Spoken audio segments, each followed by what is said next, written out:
So I visited the Scrapyard again today. Actually I got everything but the big piston there. I got it at a yard sale. It's like 5 inches across or something. It's got two valve pockets. I don't know if it's out of a tractor. Looks somewhat similar to a Rolls-Royce Merlin V12 airplane piston, but the pin's bigger on the Merlin, I know that for sure. And then I went octopus shopping, as you can see. The distributor out of a Dodge Power Wagon. And got this brass elephant for my wife here. Do a little bit of cleanup work on it, but yeah, it's in nice shape. Of course, the brass elephant cost me as much as everything else. The couple of old points, I don't know, we'll say 1970s Briggs and Stratton 3.5 horse lawnmower engines there. I like them because they got the steel camshaft in them and things.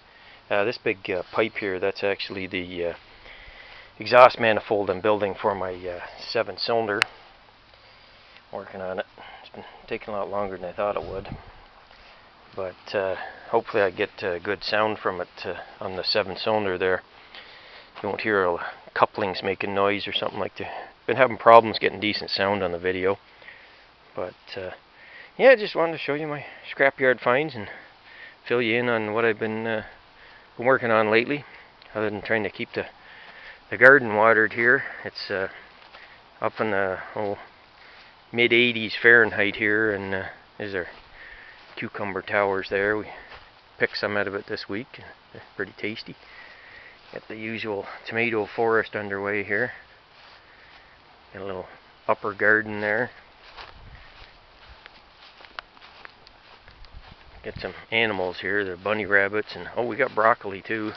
The thing I didn't know about broccoli is you it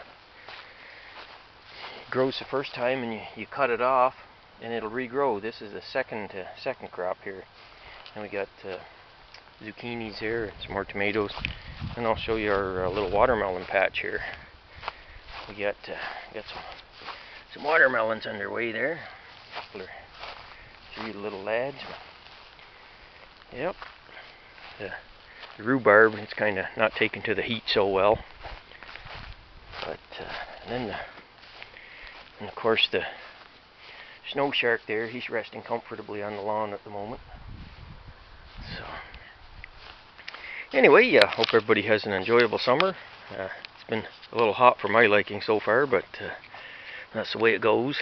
I guess it'll take it over 30 below Celsius in the winter though, so everybody have a good one, and I'll try to get this straight 7 going here within maybe today or later on. So take care for now.